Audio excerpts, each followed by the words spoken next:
মই আমাৰ বিজেপিৰ সকলো যি নেতা আছে আমাৰ প্ৰধানমন্ত্ৰী ডাঙৰীয়াৰ পৰা আৰম্ভ কৰি নাড্ডা ডাঙৰীয়া ৰাষ্ট্ৰীয় সভাপতি আমাৰ ৰাজ্যিক কমিটিৰ সভাপতি ৰঞ্জিত দাস ডাঙৰীয়া মুখ্যমন্ত্ৰী সৰ্বানন্দ সোণোৱাল ডাঙৰীয়া ডক্টৰ হিমন্ত বিশ্ব শৰ্মা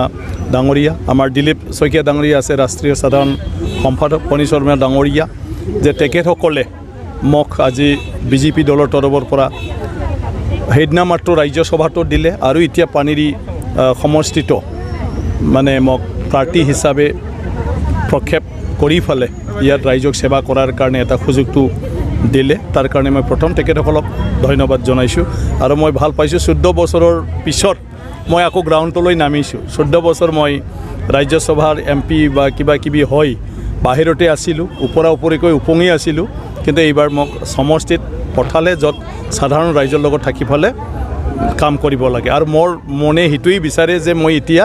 জাগাত আহি ফেলে জাগাৰ সমস্যাবিলাক আমি সমাধান কৰাত লাগি যাব লাগে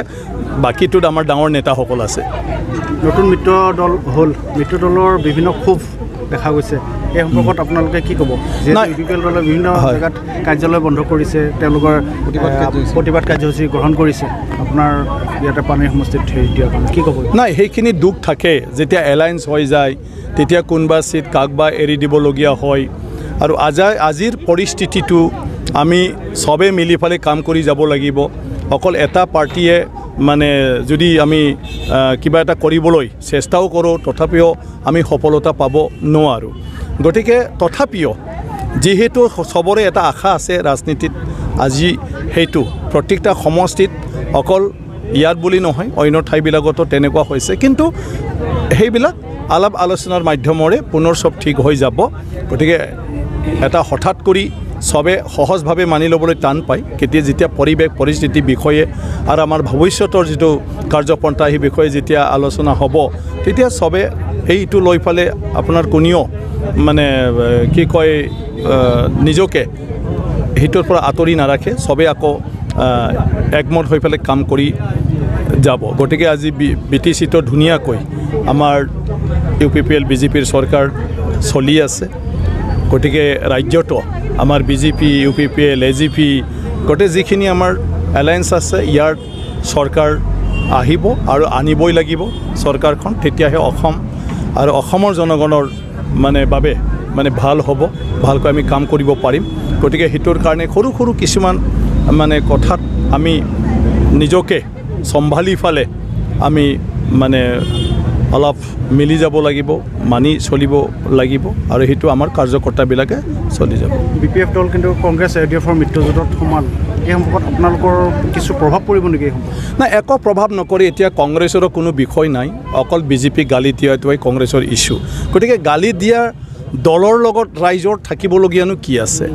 আজি BPF দল সেইদিনা মাত্ৰ কাউন্সিল ইলেকশ্যনটোত তেওঁলোকে চৰকাৰ গঠন কৰিব নোৱাৰিলে আৰু ৰাইজে লাহে লাহে BPFক এৰিছে কাৰণ BPFৰ BTC অঞ্চলৰ জনগণৰ স্বাৰ্থৰ কাৰণে কিবা এটা কৰাৰ আজিৰ দিনটোত কোনো তেনেকুৱা ধৰণৰ ইছ্যু নাই অকল ৰাজনীতি পাৱাৰটো লাগে বাকী একো নাই গতিকে তেওঁলোকক আজি ৰাইজে গম পায় যে BPF লিডাৰ আৰু কৰ্মকৰ্তাৰ কাৰণেহে এই দলে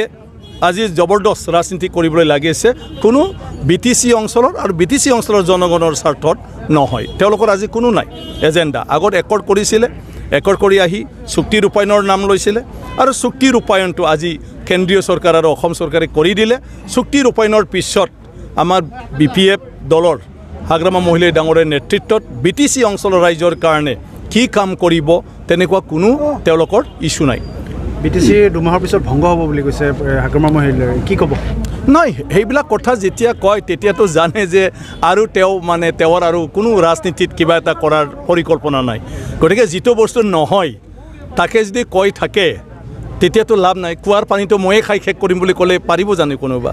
গতিকে যেতিয়া সেইটো কি ক'ব সমষ্টিবাসী লাষ্টত কি ক'ব না মোৰ সমষ্টিবাসীক ৰাইজক মোৰ এটা প্ৰথমতে আন্তৰিক শ্ৰদ্ধা মই জ্ঞাপন কৰিছোঁ যে আজি মই পাৰ্টীয়ে প্ৰক্ষেপ কৰা হিচাপে ইয়াত আপোনাৰ বিধানসভাৰ নিৰ্বাচনটোত ইয়াৰ প্ৰাৰ্থী হিচাপে বিজেপিৰ থিয় হ'বলৈ আহিছোঁ গতিকে মই আশা ৰাখিছোঁ যে সবে একত্ৰিত হৈ ফালে আমাৰ নৰেন্দ্ৰ মোদী ডাঙৰীয়াৰ নেতৃত্বত দেশখনত আৰু দেশখনৰ নাগৰিকক আগবঢ়াই লৈ যোৱাৰ কাৰণে অসমতো বিজেপিৰ চৰকাৰ পুনৰ হ'ব লাগে আৰু বিজেপি চৰকাৰ যদি হ'ব লাগে তেতিয়াহ'লে আমি বিজেপিৰ প্ৰাৰ্থীক জয়যুক্ত কৰাব লাগে গতিকে বিশ্বজিৎ দৈমাৰী বুলি নহয় নৰেন্দ্ৰ মোদী ডাঙৰীয়া আৰু পদুম ফুলৰ চিনতে যাহাতে ৰাইজে ভোট দিয়ে গতিকে এই মোৰ নিৰ্বাচন এই নিৰ্বাচনৰ যুদ্ধ সেয়া মোৰ বাবে মাত্ৰ নহয় সেয়া আমাৰ আজি দেশখনৰ পৰিৱৰ্তন আনাৰ কাৰণে নৰেন্দ্ৰ মোদী ডাঙৰীয়াৰ যিটো সপোন